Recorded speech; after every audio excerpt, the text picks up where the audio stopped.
வணக்கம், நான் சிவகாமி. இன்றைக்கி நம்ம பார்க்கக்கூடிய கிளாஸ் என்ன அப்படி பார்த்தீங்கன்னா, மைக்ரோசாஃப்ட் ஆஃபீஸ் வேர்டுன்ற அப்ளிகேஷனை பற்றி பார்க்க போகிறோம்.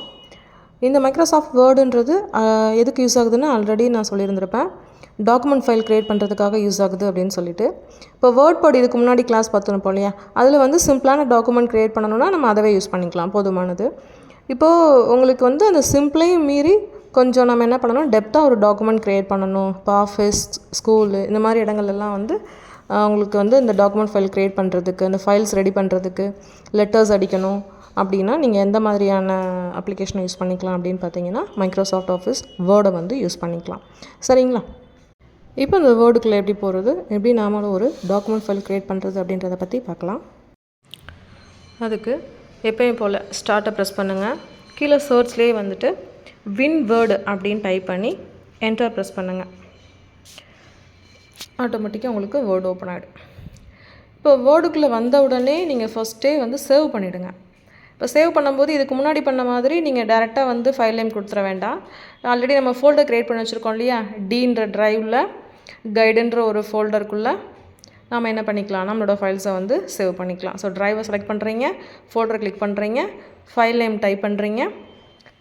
ஃபைல் நேம் டைப் பண்ணும் பொழுது நீங்கள் என்ன ஒர்க் பண்ணுறீங்களோ, எது சம்மந்தமான டாக்குமெண்ட் ரெடி பண்ணுறீங்களோ அது ரிலேட்டடாக ஒரு பேரை கொடுத்துருங்க. சேவ்னு கொடுத்துட்டிங்கன்னா முடிஞ்சிடுது. அடுத்தபடியாக பார்த்தீங்க அப்படின்னா, இப்போது நீங்கள் ஏற்கனவே சேவ் பண்ணி வச்சுருக்கீங்க, அந்த ஃபைல் ஓப்பன் பண்ணால் எப்பயும் போல் ஓப்பன் தான். நீங்கள் இப்போ ரீசெண்டாக ஒர்க் பண்ணிகிட்ருக்கீங்கன்னா டேரெக்டாகவே வந்துடும். சப்போஸ் நீங்கள் இப்போ மறுநாள் ஒர்க் பண்ணுறீங்க அப்படின்னா உங்களுக்கு டேரெக்டாக ட்ரைவ்லாம் வராது. அப்போது எப்பயும் போல் டீன்றதை கிளிக் பண்ணுங்கள், தென் ஃபோல்டரை செலக்ட் பண்ணுங்கள், அங்கே உங்களுடைய ஃபைல்லாம் வரும், கிளிக் பண்ணிவிட்டு ஓப்பன் பண்ணிக்கோங்க. ஸோ இந்த மாதிரி சேவ் பண்ணும்போது பழைய மாதிரி இல்லாமல் இனிமேல் உங்கள் ஃபோல்டருக்குள்ளேயே எல்லா ஃபைல்ஸையுமே சேவ் பண்ணி வச்சுக்கோங்க. சரிங்களா? ஓகே. இப்போது நம்ம ஒர்க் பண்ணுறதுக்கு முன்னாடி ஃபஸ்ட்டு இந்த பேஜை செட் பண்ணிடணும். இப்போ உங்களுக்கு அந்த ஸ்க்ரீனே பார்த்தீங்கன்னா ஒரு பேப்பரை உள்ளே பேஸ்ட் பண்ணியிருக்க மாதிரி இருக்கு இல்லையா, அதில் பேப்பருடைய மார்ஜினை ஃபஸ்ட்டு செட் பண்ணிடுங்க. ஓகே, இந்த left right top and bottom ஃபுல்லாக பார்த்தீங்கன்னா மார்ஜின் ஆல்ரெடி செட் ஆகிருக்கு. ஸோ அது மார்ஜினுடைய சைஸ் அதிகமாக தெரிஞ்சது அப்படின்னா நீங்கள் கம்மி பண்ணிக்கலாம், இல்லை அப்படியே விட்டுருங்க. மார்ஜின் செட் பண்ணியாச்சு. அடுத்து பார்த்தீங்கன்னா ஓரியன்டேஷன் ஃபிக்ஸ் பண்ணணும். ஸோ போர்ட்ரேட், லேண்ட்ஸ்கேப் இருக்கும். லேண்ட்ஸ்கேப்னால் உங்களுக்கு இந்த அகல வாரியாக இருக்கும். ஸோ அந்த மாதிரி நீங்கள் பேப்பருடைய ஓரியன்டேஷனை ஃபிக்ஸ் பண்ணிக்கோங்க. தென் சைஸ் எப்போயுமே A4 தான் இருக்கும். சப்போஸ் உங்கள் கையில் வேறு விதமான ஷீட் இருக்குது, இப்போ அதுக்கு தகுந்த மாதிரி டாக்குமெண்ட் ரெடி பண்ணணுன்னா அதுக்கு அவங்களுக்கு பேப்பருடைய சைஸஸ்லாம் வச்சுருப்பாங்க, செலக்ட் பண்ணிக்கோங்க. A4 மோஸ்ட்லி ஃபிக்ஸ் பண்ணிக்கோங்க. ஓகேவா? ஸோ இந்த மாதிரி பேஜை ஃபஸ்ட்டு சேவ் பண்ணிடுங்க. அடுத்த பேஜை செட் பண்ணிவிட்டு நீங்கள் அவங்களுடைய ஒர்க் ஆரம்பிச்சிருங்க. டைப் பண்ணும்போது நீங்கள் ப்ராக்டிஸ் இதுலேயும் பண்ணிகிட்டே வாங்க. நான் டேரெக்டாக என்ன பண்ணுறேன், ஈக்குவல் டு ரேண்டுன்னு ஒன்று கொடுத்துட்டு நான் டைப் பண்ணிக்கிட்டேன். இது கொஞ்சம் டிஃபால்ட்டாக இருக்கக்கூடிய ஒரு ஃபங்க்ஷன். இது மூலமாக டிஃபால்ட்டாக ஒரு 3 பேராகிராஃப் இன்சர்ட் பண்ணியிருப்பாங்க, அதை யூஸ் பண்ணிக்கிட்டேன்.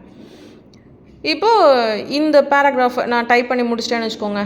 முடித்ததுக்கு பின்னாடி நீங்கள் இதுக்கு முன்னாடி பண்ணியிருப்பீங்க இல்லையா, ஃபாண்ட்டு சேஞ்ச் பண்ணுறது, போல்டு, இட்டாலிக், அண்டர்லைன், இந்த மாதிரி ஃபாண்ட்டெல்லாம் நீங்கள் என்னென்ன சேஞ்சஸ்லாம் பண்ணணுமோ.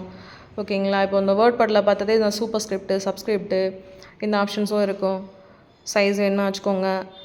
இந்த மாதிரிலாம் மாற்றிக்கோங்க. இதில் சென்டென்ஸ் கேஸுன்றது பார்த்தீங்கன்னா லெட்டர்ஸ் ஃபுல்லாக கேப்சல் லெட்டரில் வேணுமா, ஸ்மால் லெட்டரில் வேணுமா, ஃபஸ்ட் லெட்டர் மட்டும் கேப்ஸில் இருக்கணுமா, இல்லை ஒவ்வொரு வேர்டோட ஃபஸ்ட் லெட்டர் கேப்ஸில் இருக்கணுமா அப்படின்றத உங்களுக்கு அங்கே கொடுத்துருப்பாங்க. இந்த மாதிரி நீங்கள் லெட்டர்ஸோடைய சென்டென்ஸ் கேஸை நீங்கள் செலக்ட் பண்ணிக்கோங்க. மோஸ்ட்லி சேஞ்ச் கேஸில் சென்டென்ஸ் கேஸ் தான் இருக்கணும். ஏன்னா இப்போ சென்டென்ஸோடைய ஃபஸ்ட் லெட்டர் தான் கேப்ஸில் இருக்கணும். அடுத்து கலர் வேணும்னா கலர் மாற்றிக்கோங்க. ஆல்ரெடி இது நம்ம வேர்ட் பாடில் பார்த்தது தான். ஸோ ஃபாண்ட்டு சேஞ்ச் பண்ணுறது அதுவே உங்களுக்கு அப்படியே இங்கே இருக்கும். இதை நீங்கள் யூஸ் பண்ணிக்கோங்க. அதே மாதிரி உங்களுடைய பேராகிராஃப்க்கு தகுந்த மாதிரி உங்களுடைய அலைன்மெண்ட்டையும் நீங்கள் செட் பண்ணிக்கோங்க. ஓகேங்களா? இப்போ இந்த மாதிரி வச்சு ஃபஸ்ட்டு நீங்கள் ஒரு டாக்குமெண்ட் ரெடி பண்ணுங்கள். டாக்குமெண்ட் ரெடி பண்ணதுக்கப்புறம் அடுத்து என்ன பண்ணலான்றதை நெக்ஸ்ட் கிளாஸில் பார்க்கலாம். வேர்டை பொறுத்த மட்டும் இல்லை, ஒரே நாளில் 2 நாள்லேயோ அந்த டாக்குமெண்ட் ஃபைலை க்ரியேட் பண்ணுறது, உள்ளக்கூடிய ஆப்ஷன்ஸை பற்றிலாம் கற்றுக்க முடியாது. இதுக்கு கொஞ்சம் டைம் எடுக்கும். ஸோ அதனால் ஸ்டெப் பை ஸ்டெப்பாக கொஞ்சம் கொஞ்சமாக நம்ம கற்றுக்கிட்டே வரலாம். ஓகேவா?